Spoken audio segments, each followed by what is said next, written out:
कभी सोचा है कि हमारे दिमाग के अंदर एक एक अदृश्य आर्किटेक्ट है, एक ऐसी बनावट जो चुपचाप हर पल हमारी हकीकत को गढ़ रही है।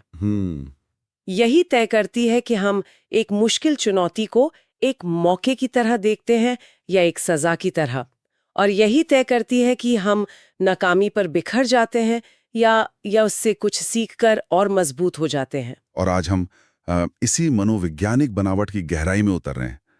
हमारे पास मनोविज्ञान, न्यूरोसाइंस और हाई परफॉर्मेंस पर आधारित कई स्रोत हैं जो समझाते हैं कि हमारी मानसिकता मतलब माइंडसेट कैसे काम करती है। और सबसे जरूरी बात, क्या इसे बदला जा सकता है? बिल्कुल। लेकिन यहाँ एक बहुत अनोखा मोड़ भी है। इन सभी स्रोतों के साथ हमारे पास एक और हैरान करने वाला दस्तावेज है जो अमेरिकी टैक्स नीति का विश्लेषण करता है। हाँ, अब सुनने में ये दोनों बातें बिल्कुल अलग लगती हैं। है ना? एक तरफ दिमाग का विज्ञान और दूसरी तरफ देश का टैक्स कानून। पर हम देखेंगे कि एक व्यक्ति की मानसिकता और एक पूरे सिस्टम की मानसिकता के बीच कितना गहरा और जरूरी रिश्ता हो सकता है। बिल्कुल। आज का मकसद इन सभी स्रोतों से निकले ज्ञान को जोड़कर ये समझना है कि हम अपने दिमाग के आर्किटेक्ट कैसे बन सकते हैं, लेकिन साथ ही उन अदृश्य दीवारों को भी पहचानना है जो हमारे कंट्रोल से बाहर हैं। सही बात है, जो सिस्टम ने हमारे लिए खड़ी की हैं। चलिए कहानी शुरू करते हैं 1970s के दशक के एक बहुत ही दिलचस्प प्रयोग से। स्टैनफोर्ड के एक मनोवैज्ञानिक हैं कैरल ड्वेक। उन्होंने कुछ बच्चों को इकट्ठा किया। और ये सभी बच्चे मतलब एक जैसी काबिलियत वाले थे? हाँ, बिल्कुल। उन्हें एक मुश्किल पहेली दी गई। जैसे ही पहेली थोड़ी मुश्किल हुई, एक बच्चा परेशान हो गया, उसने हथियार डाल दिए और बोला मुझसे नहीं होगा, मैं शायद स्मार्ट नहीं हूँ। लेकिन उसी कमरे में उसी पहेली को देखकर एक दूसरे बच्चे की आंखों में चमक आ गई। उसने अपनी कुर्सी आगे खींची, थोड़ा झुका और बोला, वाह, मुझे चैलेंजेस बहुत पसंद है। यही बात तो हैरान करने वाली है। काबिलियत एक, हालात एक, फिर ये सोच का इतना बड़ा फर्क क्यों? सही बात है। एक के लिए वो पहेली उसकी बेवकूफी का सबूत थी और दूसरे के लिए दिमाग की कसरत का एक मजेदार मौका। इसी फर्क को समझने के लिए ड्वेक ने दो तरह की मानसिकता या माइंडसेट का सिद्धांत दिया। पहला है फिक्स्ड माइंडसेट, जिसे पहले एंटिटी थ्योरी भी कहा गया। Fixed mindset. हाँ, ये इस विश्वास पर आधारित है कि हमारी बुद्धि, हमारा टैलेंट, हमारी काबिलियत, ये सब पत्थर की लकीर हैं, जन्म से तय हैं। मतलब आप उसे बदल नहीं सकते? नहीं, या तो आपके पास कोई चीज है या नहीं है, बस। तो अगर पहला माइंडसेट ये मानता है कि सब कुछ पत्थर की लकीर है, तो दूसरा इसका ठीक उल्टा होगा। ये विचार कि हमारी काबिलियत एक गीली मिट्टी की तरह है जिसे हम मेहनत से कोई भी आकार दे सकते हैं। आपने बिल्कुल सही समझा। दूसरा है ग्रोथ माइंडसेट या इंक्रीमेंटल थ्योरी। ये इस विश्वास पर टिका है कि काबिलियत तो बस एक स्टार्टिंग पॉइंट। हाँ, इससे मेहनत, सही रणनीति और दूसरों की मदद से एक मांसपेशी की तरह मतलब एक मसल की तरह विकसित किया जा सकता है। इस सोच वाले लोग मानते हैं कि दिमाग भी एक मसल ही है, जितना ट्रेन करेंगे उतना मजबूत होगा। इसे ऑफिस के उदाहरण से समझते हैं। मान लीजिए एक बड़ा प्रोजेक्ट है, पूरी टीम ने महीनों काम किया और वो बुरी तरह फेल हो जाता है। फिक्स माइंडसेट वाला कर्मचारी मीटिंग से बाहर आकर सोचेगा, मेरा करियर खत्म, बॉस को आज पता चल गया कि मैं इस काम के लायक नहीं हूं, मैं एक फ्रॉड हूं। सारी नाकामी वो अपनी पहचान पर ले लेगा। बिल्कुल, अपनी आइडेंटिटी पर। जबकि ग्रोथ माइंडसेट वाला कर्मचारी उसी मीटिंग से बाहर आकर सोचेगा, ठीक है, ये बहुत बुरा हुआ, लेकिन ये एक बहुत महंगा सबक है।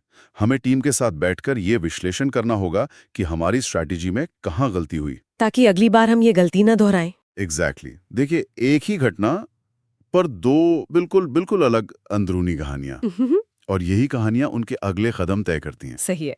एक इंसान शायद नौकरी छोड़ने के बारे में सोचेगा, दूसरा अगली चुनौती के लिए तैयारी शुरू कर देगा। हाँ, लेकिन यहाँ एक सवाल उठता है जो मुझे हमेशा परेशान करता है।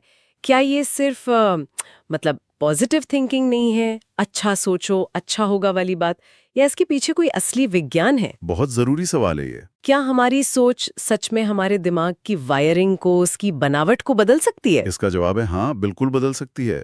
ये सिर्फ सोच नहीं, ये ब्रेन की बायोलॉजी है। न्यूरोसाइंस की भाषा में इस कॉन्सेप्ट को न्यूरोप्लास्टिसिटी कहते हैं। न्यूरोप्लास्टिसिटी? हाँ, आसान भाषा में समझिए कि आपका दिमाग प्लास्टिक या गीली मिट्टी की तरह है, जो आपके हर अनुभव, हर प्रैक्टिस से लगातार बदलता है। जब भी आप कुछ नया सीखते हैं, चाहे वो गिटार बजाना हो या कोई नई भाषा, आपके दिमाग में न्यूरॉन्स के बीच नए रास्ते बनते हैं। अच्छा, तो जब लोग कहते हैं प्रैक्टिस मेक्स परफेक्ट, तो वो असल में अपने दिमाग में न्यूरॉन्स का एक हाईवे बना रहे होते हैं। बिल्कुल, ये सिर्फ एक कहावत नहीं बल्कि असली बायोलॉजी है। ये तो कमाल की बात है। और इस प्रक्रिया को और मजबूत करने वाली एक और चीज होती है जिसे माइलिनेशन कहते हैं। माइलिनेशन, ये क्या है? सोचिए, जब आप जंगल में पहली बार चलते हैं तो एक कच्ची पगडंडी बनती है ना? हाँ, जितनी बार आप उस पर चलेंगे वो रास्ता उतना ही साफ और पक्का होता जाएगा। माइलिनेशन भी कुछ ऐसा ही है। जब आप किसी स्किल की बार बार प्रैक्टिस करते हैं तो आपकी ब्रेन सेल्स उस न्यूरॉन पाथवे पर एक फैटी लेयर, एक इंसुलेशन चढ़ा देते हैं। अच्छा। ये इंसुलेशन सिग्नल को 100 गुना तेजी से दौड़ाता है। जितनी प्रैक्टिस उतना चौड़ा और पक्का हाईवे। ये तो हुई प्रैक्टिस और सीखने की बात, लेकिन गलतियों का क्या? जब हम फेल होते हैं तब दिमाग के अंदर क्या होता है? मतलब ये मानना थोड़ा अजीब नहीं है कि दिमाग गलतियों पर खुश होता है? ज्यादातर लोगों के लिए तो गलती करना एक बुरा अनुभव होता है। शर्मिंदगी महसूस होती है। हाँ। आपका सवाल बहुत अच्छा है। देखिए, दिमाग गलतियों पर खुश नहीं होता, लेकिन वो उन्हें नजरअंदाज भी नहीं करता। EEG स्कैन्स जो ब्रेन की इलेक्ट्रिकल एक्टिविटी को मापते हैं, उनमें एक कमाल की चीज दिखी है। क्या? जब हम कोई गलती करते हैं तो हमारे दिमाग में मिली सेकेंड्स के अंदर एक सबकॉन्शियस अलार्म बजता है। इसे एरर रिलेटेड नेगेटिविटी या ERN कहते हैं। Error related negativity? हाँ, ये एक तरह का बिल्ट इन गलती सुधारो अलार्म है जो कहता है यहाँ ध्यान दो, यहाँ कुछ सीखने का मौका है। और मैं अंदाजा लगा सकती हूँ कि दोनों माइंडसेट में ये अलार्म अलग-अलग तरह से बजता होगा। एकदम सही। रिसर्च में पाया गया है कि ग्रोथ माइंडसेट वालों में ये ERN सिग्नल बहुत मजबूत और साफ होता है। उनका दिमाग गलती को एक जरूरी जानकारी की तरह देखता है और सीखने पर फोकस करता है। और फिक्स्ड माइंडसेट वालों में? उनमें ये सिग्नल बहुत कमजोर या लगभग ना के बराबर होता है। उनका दिमाग गलतियों को अपनी काबिलियत पर एक निजी हमले के रूप में देखता है और सीखने का दरवाजा ही बंद कर देता है। ये तो वैसा ही हो गया जैसे गूगल मैप्स आपको बार बार बता रहा है कि आगे ट्रैफिक जैम है, दूसरा रास्ता ले लो, और आप गुस्से में फोन ही बंद कर दे कि मुझे मत बताओ मैं कितना अच्छा ड्राइवर हूँ। क्या बेहतरीन एनालॉजी है। बिल्कुल यही होता है। और नतीजा क्या होगा?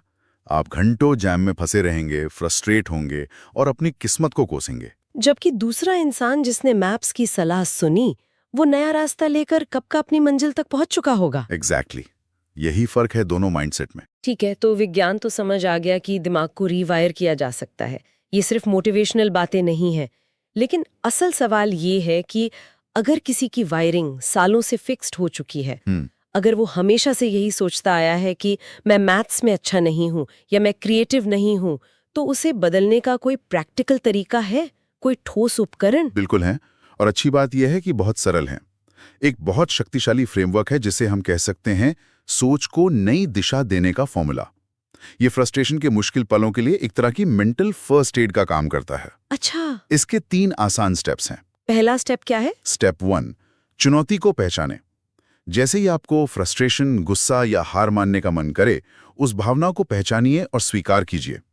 खुद से लड़ने के बजाय बस मान लीजिए कि हाँ, मुझे इस वक्त बहुत गुस्सा आ रहा है और मैं फंसा हुआ महसूस कर रहा हूं। मतलब भावना को एक नाम देना। हाँ, भावना को नाम देना ही उसकी आधी ताकत छीन लेता है। और दूसरा स्टेप, जो शायद सबसे मुश्किल है, तुरंत रिएक्ट न करना। हाँ, स्टेप 2, 60 सेकंड का ब्रेक लें। ये सबसे जरूरी है। तुरंत रिएक्ट करने के बजाय सिर्फ 1 मिनट का पॉज लीजिए, गहरी सांस लें। ये 1 मिनट का ब्रेक आपके ऑटोमेटिक पुराने फिक्स्ड माइंडसेट वाले रिएक्शन को रोकता है और सोचने का मौका देता है। बिल्कुल। और इसी 1 मिनट में असली जादू होता है। तीसरा स्टेप, स्टेप 3, सोच को नई दिशा दें। कैसे? उस 1 मिनट के ब्रेक में खुद से 3 सवाल पूछिए। पहला सवाल सूचना के बारे में, ये मुश्किल मुझे क्या सिखा रही है।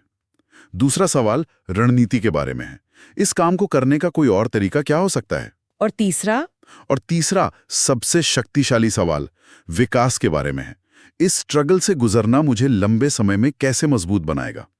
ये 3 सवाल आपको पीड़ित की मानसिकता से निकालकर सीखने वाले की मानसिकता में ले आते हैं। ये तो बहुत पावरफुल है। इसके अलावा हमारे स्रोत बच्चों की परवरिश को लेकर एक और बहुत जरूरी टूल बताते हैं, और वो है तारीफ करने का तरीका बदलना। हाँ, ये बहुत महत्वपूर्ण है। सुनने में छोटा लगता है पर इसका असर बहुत गहरा होता है। बहुत ज्यादा। बच्चों को ये कहने के बजाय कि तुम बहुत स्मार्ट हो या तुम जीनियस हो, जो उनकी काबिलियत पर एक ठप्पा लगा देता है, हमें उनकी कोशिश और प्रक्रिया की तारीफ करनी चाहिए। जैसे वाह, तुमने इस सवाल को हल करने के लिए जो मेहनत की वो कमाल थी, या मुझे तुम्हारा तरीका बहुत पसंद आया, तुमने अलग अलग एंगल से सोचा। जब हम कोशिश की तारीफ करते हैं तो हम उन्हें सिखाते हैं कि नतीजा नहीं, मेहनत मायने रखती है।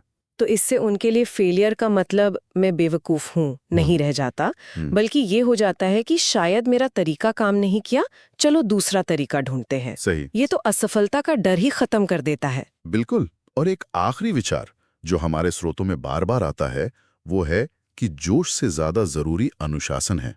मोटिवेशन तो एक लहर है जो आती जाती रहती है, आज है कल नहीं होगी। हाँ, पर अनुशासन वो नाव है जो आपको रोज थोड़ा थोड़ा करके किनारे तक ले जाती है, चाहे लहरें हों या ना हों।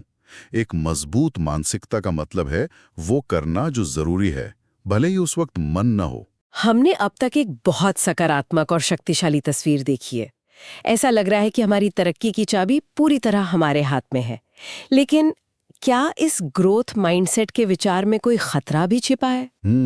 क्या हर रोशनी के पीछे एक परछाई होती है?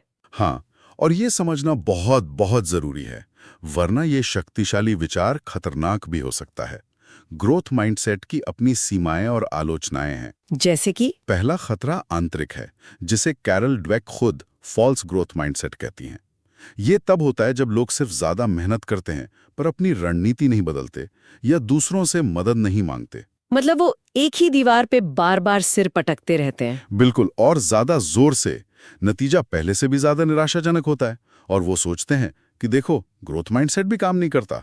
और दूसरा खतरा बाहरी है, जो शायद ज्यादा खतरनाक है, जब इस विचार का इस्तेमाल दूसरों को दोष देने के लिए किया जाता है। बिल्कुल, जब कंपनियां अपनी सिस्टमिक खामियों जैसे खराब मैनेजमेंट, कम सैलरी या संसाधनों की कमी को छुपाने के लिए सारा दोष कर्मचारी पर डाल देती हैं। वे कहती हैं ये हमारी गलती नहीं है, तुम्हारा माइंडसेट ही फिक्स्ड है। तुम्हें चुनौती को मौके की तरह देखना चाहिए। हाँ, ये एक तरह की टॉक्सिक पॉजिटिविटी को जन्म देता है, जहां आपको अपनी जायज निराशा जाहिर करने की भी इजाजत नहीं होती। ये एक बहुत बड़ा सवाल है। अगर कोई कर्मचारी अपनी पूरी मेहनत और ग्रोथ माइंडसेट लगा दे, लेकिन कंपनी की पॉलिसी खराब हो, तो क्या होगा? यहीं पर व्यक्तिगत मानसिकता की सीमाएं दिखने लगती हैं। सही बात है। और इसी बात को समझाने के लिए हमारे पास वो बिल्कुल अलग क्षेत्र से एक हैरान करने वाला दस्तावेज है, अमेरिकी टैक्स नीति के बारे में। हाँ, ये टैक्स बिल व्यक्तिगत मेहनत और सिस्टमिक नियमों के बीच के तनाव का एक बेहतरीन उदाहरण है। ये बिल एक बड़े खूबसूरत वादे के साथ आया था, वन बिग ब्यूटीफुल बिल, जिसका मकसद लाखों लोगों के लिए टैक्स को जीरो करना था। अच्छा। इसके लिए एक बहुत बड़ा बदलाव किया गया, स्टैंडर्ड डिडक्शन, यानी वो रकम जिस पर आपको कोई टैक्स नहीं देना, उसे लगभग दुगना कर दिया गया। सुनने में तो ये बहुत अच्छा लगता है, मतलब ज्यादातर लोगों को कम टैक्स देना पड़ेगा। सतह पर तो है, लेकिन सिस्टम में एक छोटा सा बदलाव भी अप्रत्याशित नतीजे ला सकता है, क्योंकि ज्यादातर लोगों का स्टैंडर्ड डिडक्शन ही इतना ज्यादा हो गया था कि उन्हें दान की अलग अलग रसीदें दिखाकर टैक्स बचाने की जरूरत ही नहीं पड़ी। ओह। सिस्टम ने अनजाने में नेकी करने के लिए मिलने वाले छोटे से इनाम को खत्म कर दिया। नतीजा, चैरिटी को मिलने वाले दान में भारी कमी आई। मतलब सिस्टम के एक नियम ने अनजाने में एक अच्छे काम को सजा दे दी। हाँ, और ये बिल सिर्फ टैक्स कम नहीं कर रहा था, ये कुछ खास समूहों को सीधा फायदा भी पहुंचा रहा था, जो कि एक तरह का फिक्स्ड माइंडसेट दिखाता है कि हम तय करेंगे कि किसे फायदा होगा। अच्छा। हाँ, जैसे रेस्टोरेंट में काम करने वाले वेटर्स या फैक्ट्री में ओवरटाइम करने वाले मजदूरों की एक निश्चित कमाई को टैक्स फ्री कर दिया गया। सीनियर सिटीजन्स को भी बड़ा फायदा दिया गया। लेकिन इसी सिस्टम में एक छिपा हुआ जाल भी था। क्या? जिसे मैरिज पेनल्टी कहते हैं। शादी की सजा? ये क्या है? ये तो बहुत अजीब लग रहा है। ये सिस्टम के डिजाइन की एक खामी है। देखिए, ज्यादातर टैक्स ब्रैकेट्स में शादीशुदा जोड़ों के लिए इनकम की लिमिट सिंगल लोगों से ठीक दुगनी होती है, जो निष्पक्ष लगता है। ये तो सही है। लेकिन सबसे ऊंचे टैक्स ब्रैकेट में ये गणित टूट जाता है। वहां शादीशुदा जोड़े के लिए लिमिट दुगनी से बहुत कम है। इसका मतलब अगर दो लोग जो काफी ज्यादा कमाते हैं वो शादी कर लेते हैं तो उनकी कुल इनकम उन्हें एक ऐसे ब्रैकेट में धकेल देगी जहां उन्हें सिंगल रहने वालों के मुकाबले कहीं ज्यादा टैक्स देना पड़ेगा। एकदम सही। सिस्टम उन्हें एक साथ आने की सजा दे रहा है। अब आप सोचिए, कोई इंसान अपने ग्रोथ माइंडसेट से, अपनी मेहनत से इस नियम को कैसे बदल सकता है? वो तो बदल ही नहीं सकता। नहीं, वो ज्यादा मेहनत करेगा तो और ज्यादा टैक्स देगा। यहाँ उसकी व्यक्तिगत मानसिकता सिस्टम की फिक्स्ड सोच के सामने बेबस है। तो एक व्यक्ति का माइंडसेट और एक देश की पॉलिसी, इनका संबंध अब साफ हो रहा है। संबंध ये है कि ये टैक्स बिल एक फिक्स्ड माइंडसेट वाले सिस्टम का बेहतरीन उदाहरण है। ये कुछ नियमों के आधार पर कुछ लोगों को फायदा और कुछ को नुकसान पहुंचाता है, जो सिर्फ व्यक्तिगत मेहनत पर निर्भर नहीं करता। यह हमें सिखाता है कि ये पहचानना बहुत जरूरी है कि कौन सी लड़ाई हमारे अपने माइंडसेट की है और कौन सी उस सिस्टम की है जिसमें हम काम कर रहे हैं। कभी कभी दीवार हमारे दिमाग में नहीं, हकीकत में होती है। तो आज की इस लंबी और गहरी बातचीत का सार ये है कि हमारे दिमाग में वाकई एक स्विच है। न्यूरोप्लास्टिसिटी का विज्ञान हमें बताता है कि हम अपने सोचने के तरीके को बदल सकते हैं, अपनी काबिलियत को बढ़ा सकते हैं और हमारे पास सोच को नई दिशा देने जैसे प्रैक्टिकल तरीके भी हैं जो मुश्किल पलों में हमारी मदद कर सकते हैं। पर साथ ही हमें उस धोखे से भी सावधान रहना होगा जहां इस शक्तिशाली विचार का इस्तेमाल हमें ही दोष देने के लिए किया जाए, जबकि असली समस्या सिस्टम में हो। सही बात है। शायद असली ग्रोथ माइंडसेट सिर्फ ये मानना नहीं है कि मैं कुछ भी कर सकता हूं, बल्कि ये समझना भी है कि ये कोई जादुई गोली नहीं है। ये एक टूल है जिसे समझदारी और जागरूकता के साथ इस्तेमाल करना है। और शायद सबसे बड़ी समझदारी इस बात को पहचानने में ही है कि कौन सी लड़ाई आपके माइंडसेट की है और कौन सी लड़ाई उस सिस्टम की है जिसमें आप हैं। और यही आज का वो सवाल है जिसे हम अपने श्रोता के लिए छोड़ना चाहते हैं। अपनी जिंदगी में उस चुनौती के बारे में सोचें जिसे अब तक ग्रोथ का मौका मानकर खुद को दोष दिया जा रहा हो, जबकि असल में वो एक अनफेयर सिस्टम या एक खराब पॉलिसी का नतीजा हो सकता है। इन दोनों के बीच का फर्क पहचानना ही शायद सबसे बड़ा ग्रोथ है।